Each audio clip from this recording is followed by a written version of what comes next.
तर first इयरचा time table change झालेलं आहे. First year 2024 pattern. तर तुमचे पेपर आता पहिल्यांदाच तुम्ही पेपर देताय आणि अशी गोष्ट घडली आहे. तर ही गोष्ट घडणार आहे तुमचे 4 वर्ष ही गोष्ट तुमच्यासोबत घडणार आहे. त्यामुळे हे असंच लाईटली घ्या. तर टाइम टेबल तुमचे चेंजेस होत राहणार आहे कारण ही SPB आहे दादा.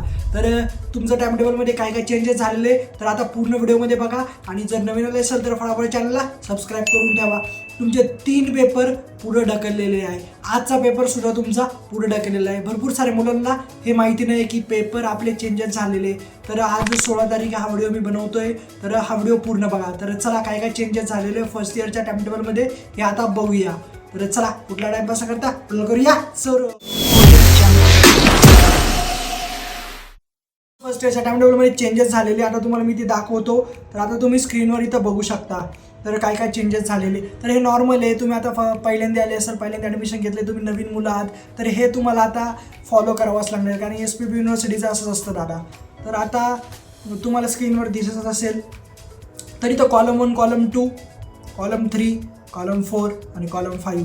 तर इथं असे 5 कॉलम इथं दिलेले आहे. तर हा टेबल मी बनवलेला आहे. हा टेबल तुम्हाला जर लागत असेल तर आपल्या टेलिग्राम चॅनलची लिंक दिलेली आहे. त्या लिंकवर क्लिक करून हे PDF तुम्हाला मी देणार आहे. तर टेलिग्राम ग्रुप आपला जॉईन करूनच घ्या तुम्ही.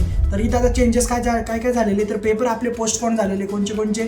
तर सगळ्यात पहिले बघितलं तर हा वाला रो वेनेझुएला जो आपला होणार होता पेपर 14 तारखेला तो पोस्टपोन झालेला आहे. पोस्टपोन का झालेले कारण इलेक्शनमुळं 3 पेपर आपले पोस्टपोन झालेले. सगळ्यात पहिला आता इथं मॅथमॅटिक्स झालेला आहे. तर मॅथमॅटिक्स आपला पार्ट 1 म्हणजे M1 आपला पोस्टपोन झालेला आहे. तर कधी त्याची नवीन डेट काय असणार आहे हे आता तुम्हाला स्क्रीनवर दिसत असेल. तर त्याची नवीन डेट जी असणार आहे ती आता तुम्हाला मी दाखवतो. तर त्याची नवीन डेट इथं आता बघू शकता फ्रायडे 23/1/2026 म्हणजे 23 जानेवारी 2026ला आपला हा पेपर पोस्टपोन झालेला आहे पहिला.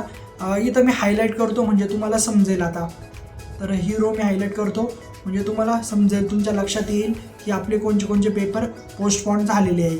तर सगळ्यात पहिला इंजिनिअरिंग मॅथमॅटिक्स 1 झालेला आहे. त्यानंतर इंजिनिअरिंग फिजिक्स. तर हा फिजिक्ससुद्धा तुमचा पोस्टपोन झालेला आहे. तर खूप सारे नवीन मुलं असतील. थर्सडेला पेपर होता, ठीक आहे. आज 16 जानेवारीचा सुद्धा पेपर केमिस्ट्री हा पोस्टपोन झालेला आहे. तर लक्षात घ्या. आता इंजिनिअरिंग फिजिक्स कधी आहे आपला इंजिनिअरिंग फिजिक्स जो आहे तो आपला सॅटर्डेला होणार आहे. तर सॅटर्डेला डेट काय असणार त्याची 24/1/2026. तर 24 जानेवारीला हा पेपर तुमचा होणार आहे. आणि लास्टवाला जो पेपर आहे तो आपला कधी होणार आहे तो म्हणजे केमिस्ट्री आपला. तर केमिस्ट्रीसुद्धा तुमचा 27 जानेवारीला होणार आहे. 27 जानेवारीला तुमचा केमिस्ट्री पोस्टपोन केलेला आहे. आणि हे आपण हायलाईट करूया म्हणजे तुम्हाला लक्षात येईल. तर अशा प्रकारे आपले पेपर पोस्टपोन झालेले. तर हे टाइम टेबल तुम्हाला पाहिजे असेल तर टेलिग्राम चॅनल लवकर जॉईन करा. तिथे हे टाइम टेबल मी अपलोड करतो. आणि याच्या डेट जे असणार आहे डेट तर आता मी सांगितलं. त्यानंतर टायमिंग राहील आपला 10 ते 12:30पर्यंत हा टायमिंग असणार आहे. तिन्ही पेपरचा टायमिंग सेम असणार आहे. हे टाइम टेबल तुम्हाला जर लागत असेल तर काय करायचं फक्त आपलं टेलिग्राम चॅनल जॉईन करायचं. आणि जे पण नवीन आले असतील त्यांनी फटाफट चॅनलला सबस्क्राईब करून ठेवा कारण डेली आपल्याला मराठीमध्ये काही ना काही माहिती भेटत असणार आहे. हे नवीन टाइम टेबल लवकर घ्या आणि अभ्यासाला तयारी करा. फर्स्ट इयरवाले खूप सारे मुलं आहे, नवीन मुलं आहे, त्यामुळे त्यांना काही गोष्टी माहीत नसतात. तर चला भेटू नेक्स्ट इयरमध्ये. काय मस्त राहा.